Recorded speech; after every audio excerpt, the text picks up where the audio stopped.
Hey, how's it going, everybody? My name is Jason. This is Art of Creation Homestead. We got a little bit different video for you tonight. It is a cooking video, but it is part of a collaboration with Darlene at Super at 60. She's invited us to be a part of this collaboration that she is entitled "It Smells Like a Church Supper in Here," and I'm excited about it because she's asked.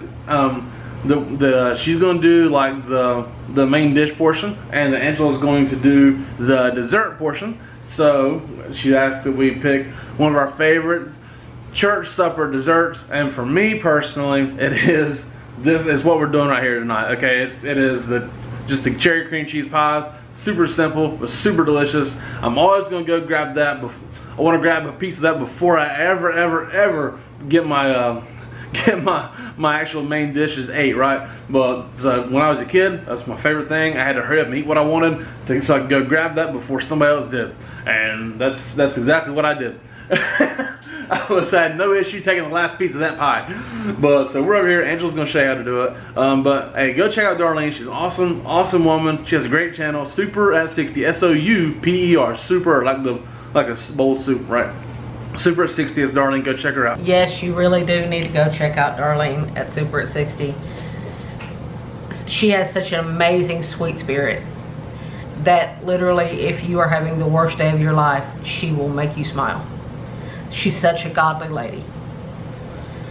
So now let's get started with these super easy but yet absolutely amazingly delicious pies.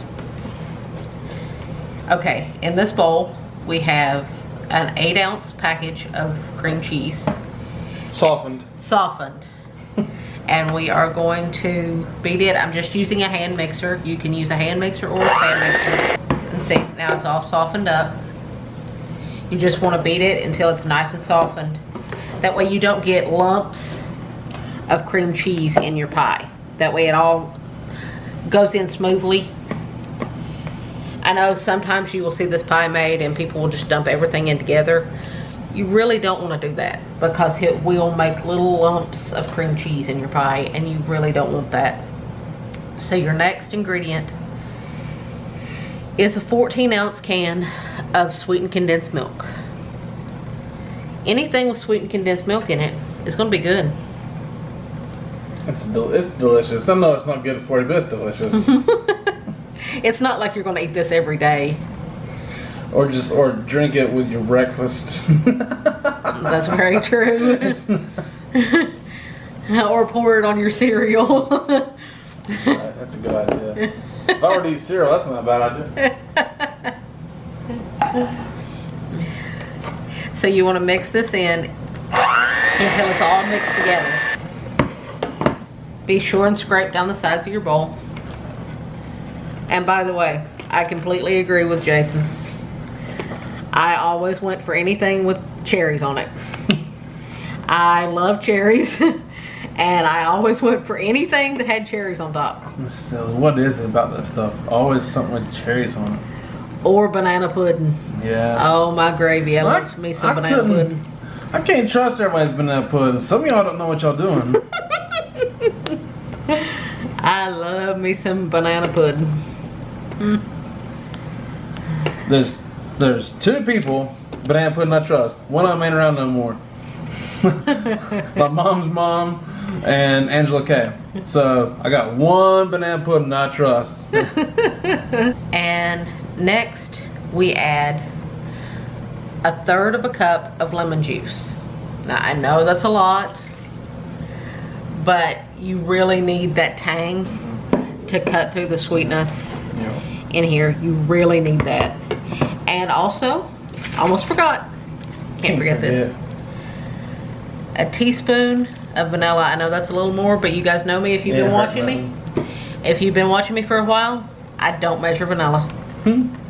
So now you want to mix this until it's all smooth. Now at this point, as you can see, it's kind of loose. You want to scrape down your bowl really well. And you want to beat it really well at this point until it starts to look a little fluffy and starts to get a little thicker. this recipe doubles really well. You want to make 2 of these if you are taking this to a church dinner, because it's going to be the first thing gone off the table. It always was at the church I grew up in. It always was at the church Jason grew up in. It's the first thing gone off the table because it is just that delicious. It's perfect on hot in the heat too, because it's so cold. And I tell you, if you've never been to a church dinner, you need to go to one. Because it's amazing food. So now we're going to beat this really good until it starts to get fluffy.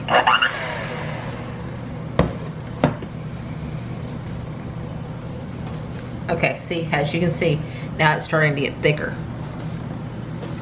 Now, you have to do this step. To make this filling, you have to do it the night before your church dinner, because this has to have at least 12 hours to set up, because as you can see, while it's thicker, it's still a little runny.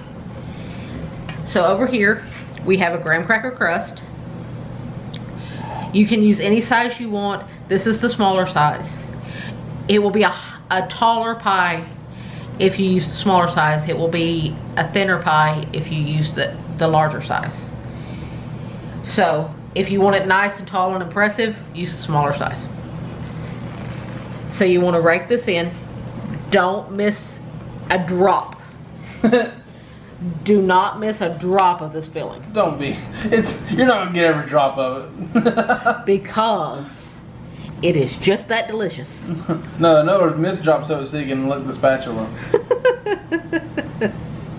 It is just that delicious. If you have never had one of these, it's high time you start making one. Hey, I don't know about anybody else's, but it's a classic in a Southern Baptist church. Yes. Growing up with me, this church we went to, one of the classics though was apple stack cake. And we had 3 women in our church that they all thought they could make the best one. And it was a competition every year to see who made the best one. And how they knew who made the best one was whose was gone first. For the record, there was one that was significantly better than the other 2.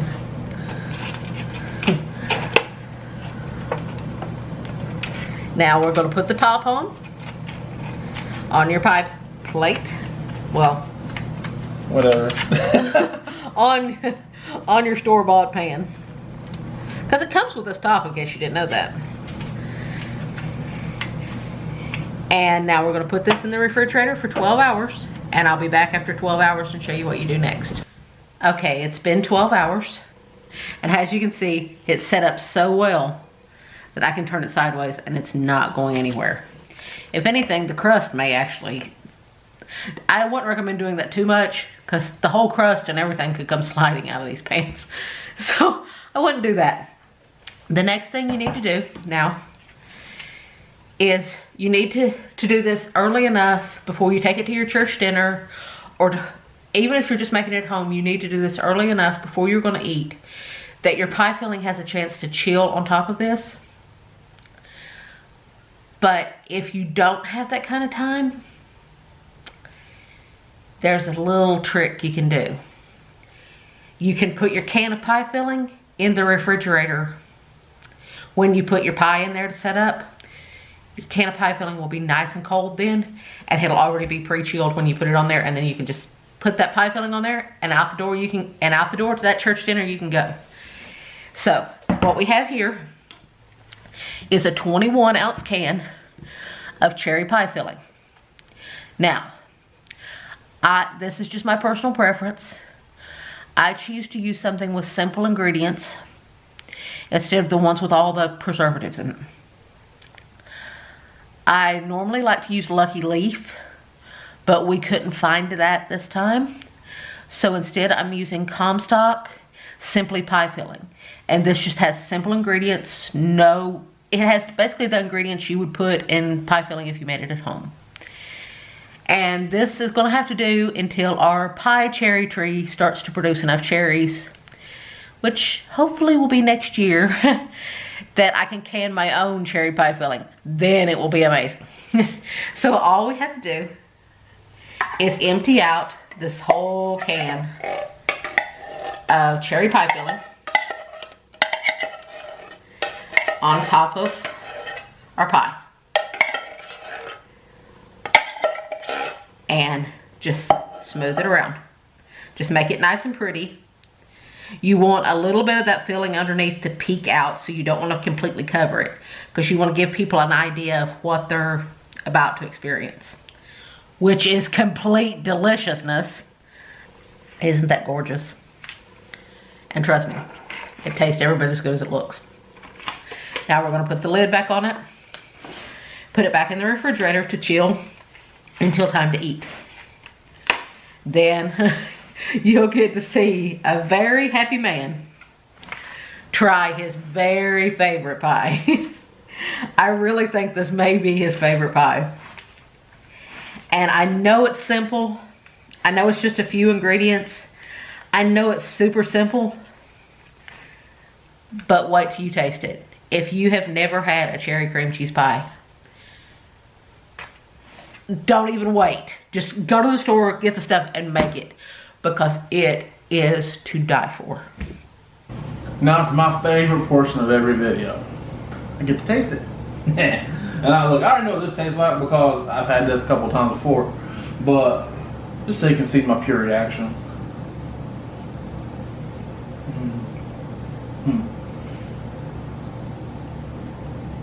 Wow. Yep. It's amazing. Next thing about being a kid again in Fellowship Hall at Willis Fork Baptist Church. Wolfing down a couple deviled eggs and some mashed taters in a roll, maybe a piece of chicken, just so I can run and get a slice of pie. But that's how it went. If you've never had this before, you should try it. I mean, you won't regret it ever in your life, ever. But and if you have had it before, then you know what I'm talking about, and this is how you make it. It's delicious. So hey, thank you guys for watching so much. Again, check out Darlene's channel, Super 60, wonderful channel, and but give us a like, subscribe to the channel. If you're new to this channel, we do appreciate you watching, and we love every single one of you guys. So thank you, and God bless you. Goodbye.